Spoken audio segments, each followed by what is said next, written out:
Қазақтардың арасында Алаша хан жайлы жиі айтылады. Бірақ тарихшылар оның кім болғанына қатысты әлі де әртүрлі пікір айтып жүр. Бірі Жәнібек пен Керейдің атасы Ақ Орда ханы орыс десе, басқасы Хақназар хан дейді. Бүгінгі видеода бұл адамның кім болғаны жайлы айтатын боламын. Видео отырып YouTube'дан айына 1 миллионға дейін табыс табуды қаласаңыздар, мен төменде қалдырған сілтемеге өтіп толық ақпарат біле аласыздар.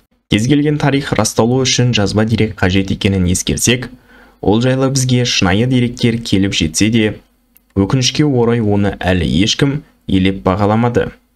Алаша хан жайлы шынайы ақпаратты бізге Мұхаммед Хайдар Дулати мен Шәкәрім Құдайбердіұлы айтқан болатын. Мұхаммед Хайдар Дулати өзінің Тарихи Рашиди деген кітабында Алаша хан Моғолстан ханы Жүніс ханның баласы Сұлтан Ахмет болатын деген. Моғолстанда оған қарсы ешкім тұра алған жоқ. Бірнеше рет қалмақтарға жеңісті жорық жасап, олардың көбісіне ажал тапқызды. 2 рет Исан Тайшымен соғысып, екеуінде де жеңіске жетті. Бұдан былай қалмақтар одан қатты сескеніп, онымен есептесетін болды. Олар оны Алашы хан деп атады. Ал ол, олардың тілінде Алашы, өлтіруші, яғни кісі өлтіруші деген сөз. Ханды осы лақап атпен атай бастады.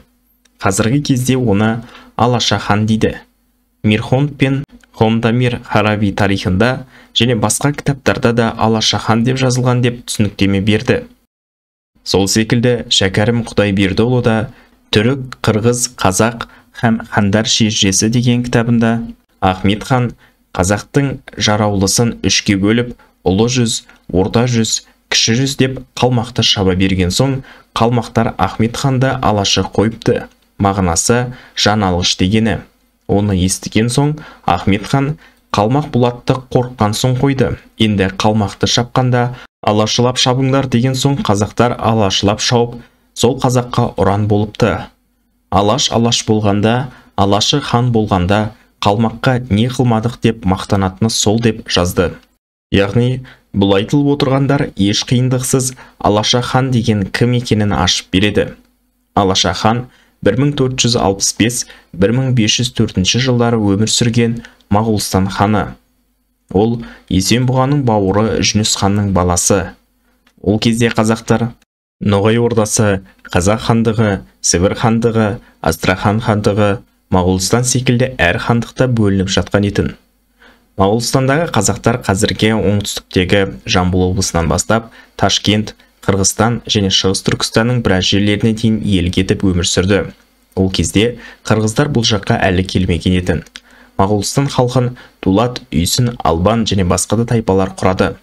Ахмет хан оңтүстіктегі қазақтардан әскер жасақтап, шекараға шапқыншылық жасап тұратын қалмақ әскерін талқандап, қауіпсіздікті қамтамасыз еткенмен қоймай, қалмақтың негізгі әскерлеріне де бірнеше рет соққы беріп, жер жастандырған ерліктерімен халықтың есінде қалды. Қалмақтарды аса қатыгез түрде өлтіргені үшін қалмақтар тарапынан Алаша аталып, кейін бүкіл халыққа сол атпен танылды. Бірақ Алаша хан қайтыс болғаннан кейінгі кездері Қазақ хандығы мен Моғолстан арасында сыр бойындағы қалалар үшін дау туындап, Қазақ-Моғол соғыстары орын алды. Нәтижесінде қазақтар жеңіске жетіп, Хақназар ханның кезінде Моғолстан жермен, халқымен қоса Қазақ хандығына қосылып, кейін бір ұлтқа айналды. Нәтижесінде моғолдар мен қазақтардың араласуынан Алаша хан жайлы және Алаш болғанда, Алашы хан болғанда қалмаққа не қылмадық деген сөздер бүкіл қазаққа таралды. Мұхаммед Хайдар Дулатидің бұл деректі жеткізуі біз үшін өте сенімді болып табылады. Себебі Мұхаммед Хайдар Дулати Дулат тайпасында туылды. Дулаттар Моғолстанда жоғары билікте Тархан ұлысбегі лауазыммен хандық билікке қатты әсер етіп отырды. Мұхаммед Хайдар Дулатидің әкесі жоғары лауазымда адам болып Ташкент қаласын басқарды. Сондықтан, әлбетте өзі замандас, бір мемлекетте өмір сүрген адамды жақсы біліп толық ақпарат қалдырды. Сол үшін де Алаша хан ешқандай да аңыз емес. Болғаны деректерде айтылған және қазақ жерлерін қалмақтардан қорғаған тарихи тұлға.